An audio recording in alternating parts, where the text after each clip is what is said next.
لە بەرنامەیەکی دیکەی زمانی کتێبەکان کە زنجیرەیەکی پۆدکاستی ڕووداوە.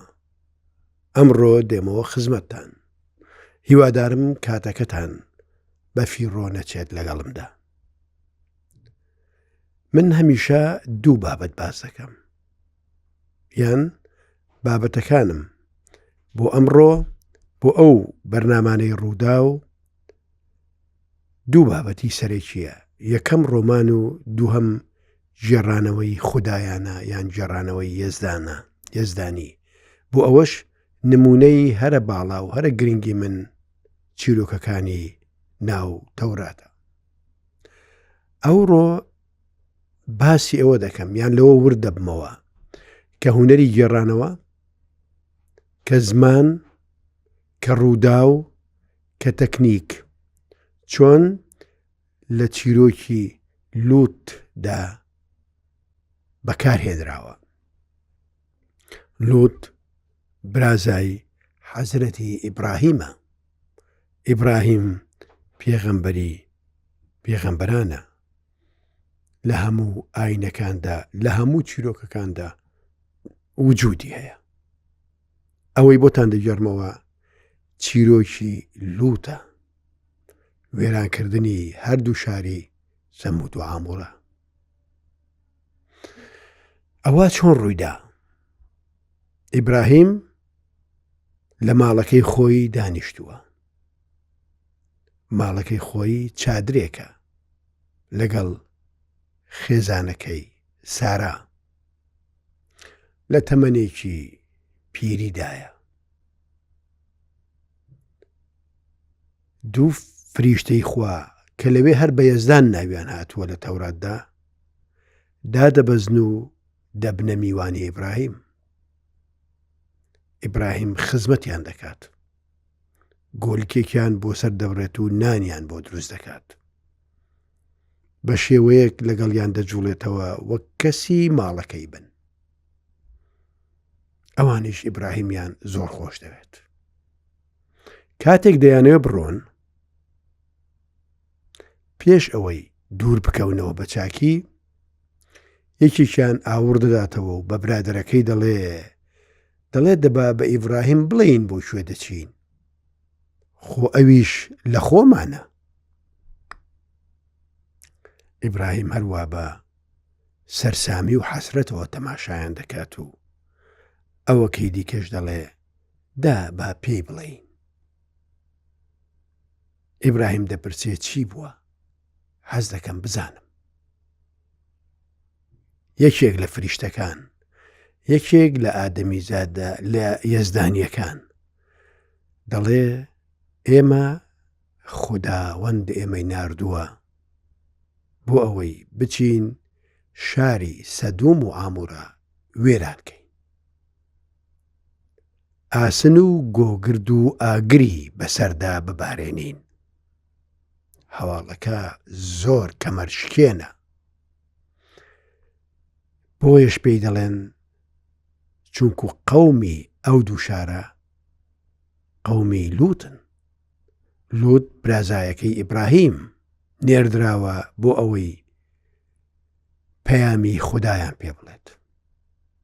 ئیبراهیم کە پرسیارەکەیان لێ دەکات بۆچی شاری سەدوم و ئامورا وێران دەکەن، ئەوان دەڵێن لەبەر ئەوەی تاوان تا تەپڵە سەریان هاتووە. ئیبراهیم پێیان دەڵێت باشە ئەگەر لە شارەکەدا 50 کەسی بێتاوان هەبوو، ئایا ئێوە هەر وێرانی دەکەن؟ ئەوانیش دەڵێن بەڵێن بێت کە 50 کەسی بێتاوان هەبێت ئێمە وێرانی نەکەین. ئیبراهیم دووبارە دەڵێت باشە ئەگەر ئەو 50 کەسە 5 کەسی کەم بوو. واتە ئیبراهیم 50 کەسەکەی مسۆگەر کرد. ئەگەر 50 کەسە بێ ئەوان وێرانی ناکەن.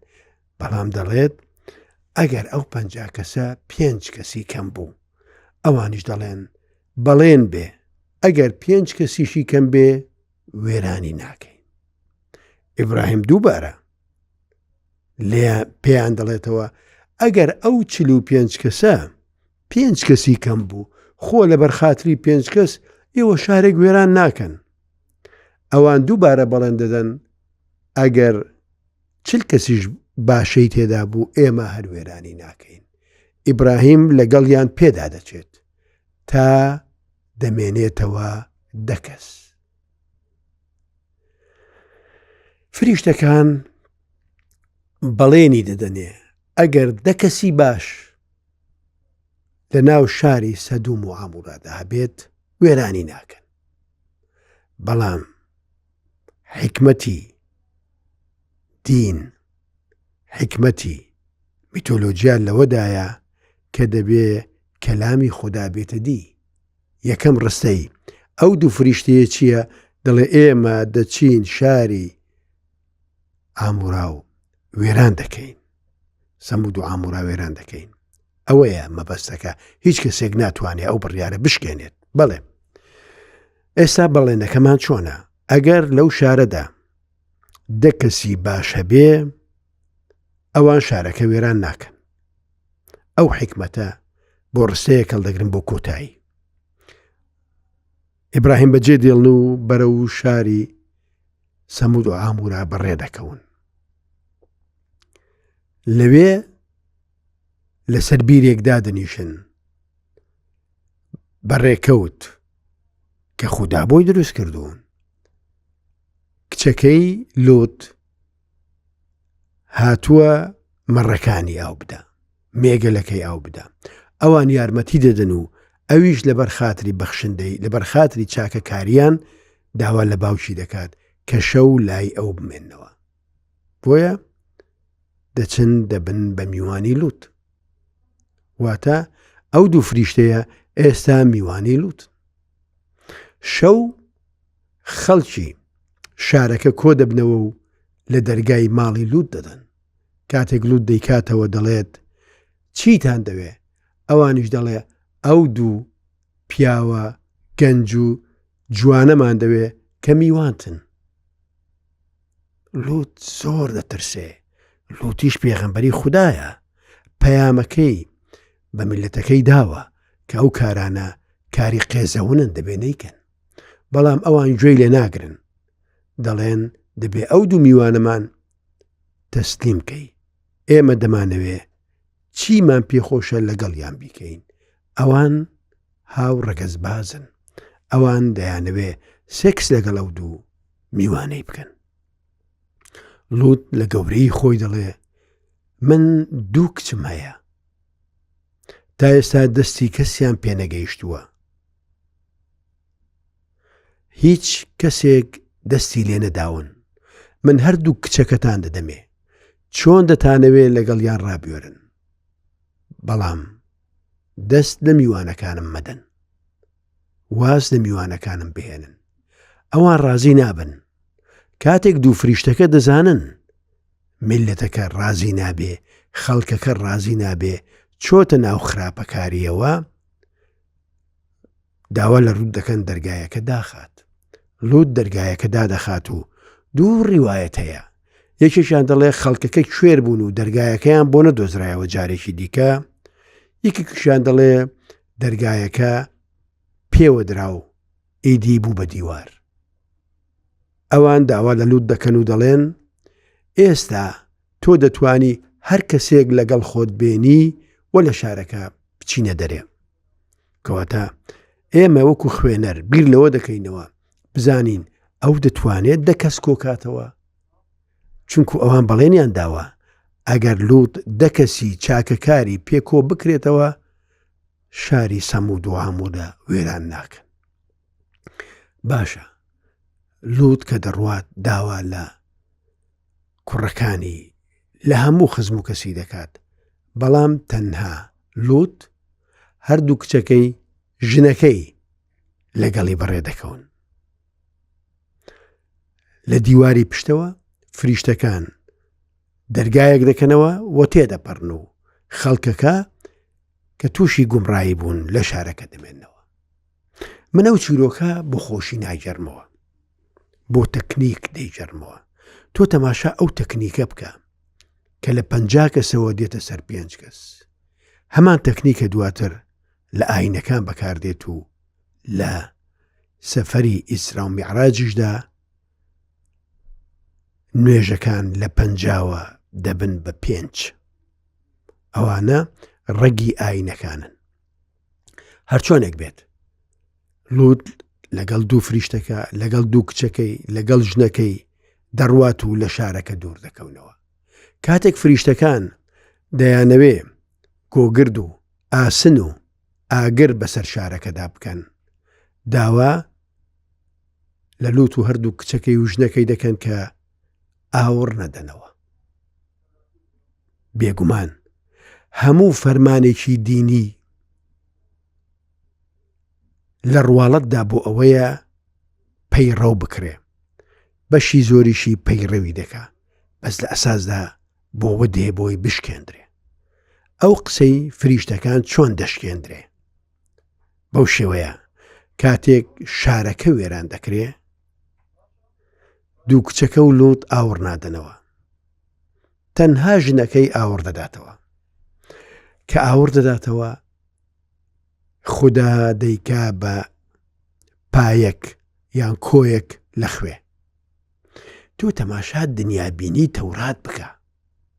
دایکی 2 کچەکە ژنی لوط کە بە ڕابردووە پەیوەستە، دڵی لای کوڕەکانیەتی، لای خزمەکانیەتی، لای برایەکانیەتی، دڵی ژن لای ڕابردووە،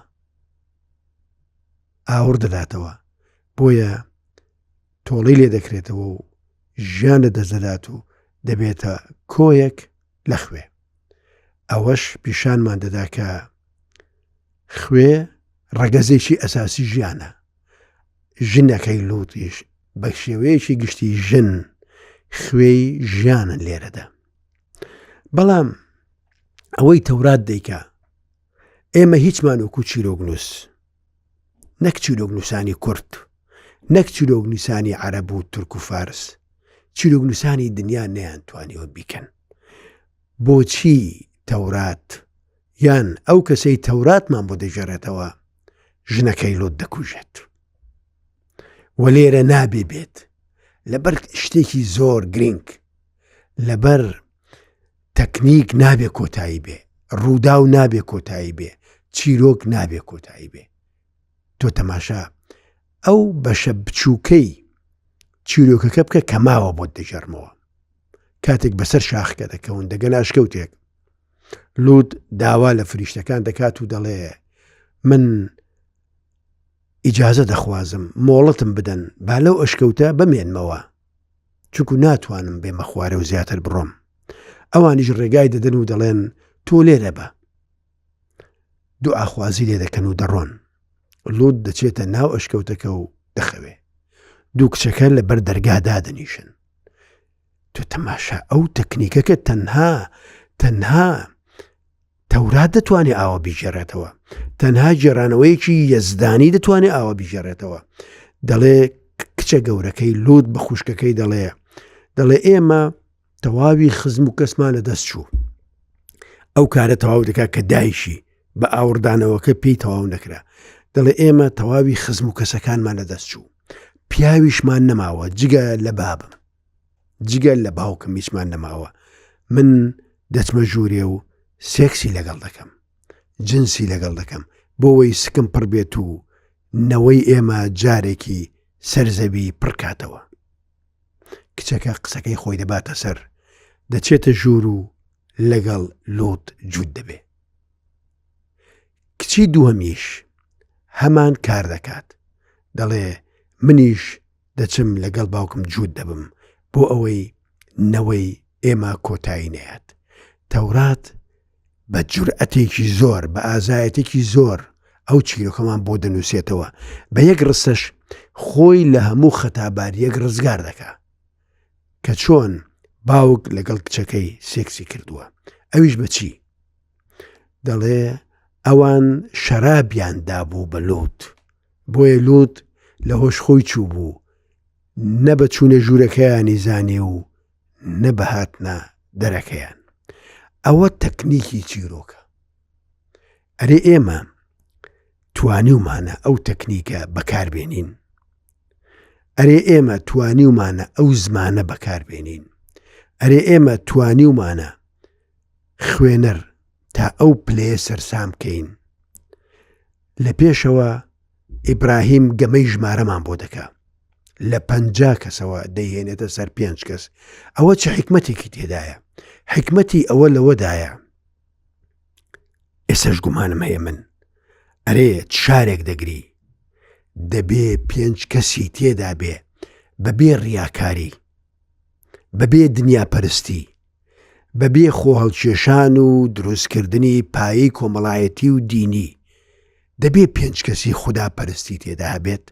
من گومان دەکەم دەچمات شارێکەوە ئەگەر بزانم تاکە 1 کەس هەیە لە پێناوی خودادا خوددا دەپەرستێ، لە پێناوی خۆشەویستی نوێژ دەکا، لە پێناوی خاوێنبوونەوەی خۆی سوژدە دەبە، لە پێناوی خزمەتکردنی خوداپەرستی دەکا. من ئامادەم بچم دەستی ماچکەم. ئەو 5 کەسەی لە تەورات داهاتووە و ئیبراهیم دەیکاتە مەرج، ئەو 10 کەسەی ئیبراهیم دەیکاتە مەرج بەسەریانەوە، زۆر قورسە لە هیچ شارێکدا بێنەدی، زۆر قورسە. کەواتە تەورات پێمان دەڵێ لەبەر بەزەی خوددا نەبێ هەموو شارێک شایەنی لەناوبردنە. ئێمە ئەو 10 کەسە لەکوێ بێنین؟ 10 کەس لە شارێکدا وەکو دەخۆر وایە، هەر شارێک 10 کەسی تێدا بێ تەنها لە پێناوی خۆشەویستی، لە پێناوی ئینسانیەت، لە پێناوی خوددادا بژین و دین و عیبادەتیان هیچ مەرایەکی دنیایی تێدا نەبێت، دڵنیا بە وەکو خۆرێک دەو شارەدا دەدرەوشێنەوە، وەکو خۆرێک دەبن بۆ ڕووناکردنەوەی هەموو شارەکە. ئیدی هەموو شارەکە دوای ئەوان دەکەوێت. ئەو چیرۆکە پێمان دەڵێ کە لە شارێکدا 10 کەسی باشی تێدا نەبوو، ئیدی خەڵکەکە گومڕا دەبێ، خەڵکەکە بەرەو گومڕایی دەڕوات. ئەوە تەکنیک ئەوەمان پێ دەڵێ، تەکنیکی تەوراتی ئەوەمان پێ دەڵێ. بۆیە کە دەشتە ناو شارەکە نابێ 10 کەسەکە دەستکەوێ، کە 10 کەسەکە دەستکەوت کەواتە تەلیسمی چیرۆکەکە کە چیرۆکێکی یەزدانیە دەشکێت، نابێ بشکێ، چونکو ڕستەیەکمانەیە لە سەرەتادا ئێمە دابەزیوین بۆ وێرانکردنی شاری سەمود و ئامورە. ئەوەی ئەساسە کاتێک ئەوانیش دەڕۆن بۆ ئەوەی چیرۆک بەردەوام بێ، دایکەکە دەبێتە خۆڵ، دەبێتە خوێ. کە دایکەکە دەبێتە خوێ، ڕێگا بۆ کچەکانی دەکاتەوە کە خەتایەکی زۆر گەورە بکەن لە پێناو مانەوەی ڕەچەڵێکی قەومەکەیان. تەوراتیش بەڕستەیەک لەوە ڕزگارمان دەکات و دەڵێ کاتێک کچەکان چوونە ژوورێ، لووت پێغەمبەری نەکبەت نەبە چوونە ژوورەکەیانی زانی و نەبەهاتنە دەرەکەیان. تۆ لە هەر چیرۆکێکدا کە بتوانی تەکنیکەکەت بەهێز بێ، تەکنیکەکەت لە خزمەتی ڕووداودا بێ، یان زمانەکەت لە خزمەتی ڕووداودا بێ، یان فێڵی چیرۆگنووسینت لە خزمەتی ڕووداودا بێ، دنیا بە دڵنیا بە وەک چیرۆکەکانی تەورات دەمێننەوە. ئەوەیە حکمەتی نووسین، ئەوەیە حکمەتی ئەو ژانرانەی کە باسییان دەکەین: زمان، ڕووداو، کات و شوێن. ئەوانە هەمووی لە بۆتەیەکدا کۆ دەکەیەوە کە پێی دەگوترێ تەکنیک. ئەو تەکنیکە دەسەڵات دەدات بە هەر چیرۆگنووسێک، دەسەڵات دەدا بە هەر نووسەرێک کە لە کوێی نووسیندایە، لە پۆلێنکردندا لەکوێدایە، لەسەرەوەدایە، چیرۆکێکی یەزدانانەی نووسیوە یان لە خواری خوارەدایە. ئەوانەی بەو ڕێگادا تێنەپەڕن لەگەڵ نەمانیان یان لەگەڵ نووسینی دواوشی چیرۆکەکەیان، چیرۆکەکەشیان دەمرێت. هیوادارم توانی بێتم ئەوڕۆ لە باسی تەکنیک و چیرۆکدا، لە باسی گرنگی گەڕانەوەدا شتێکم بە ئێوە گوت بێت. زۆر سپاس.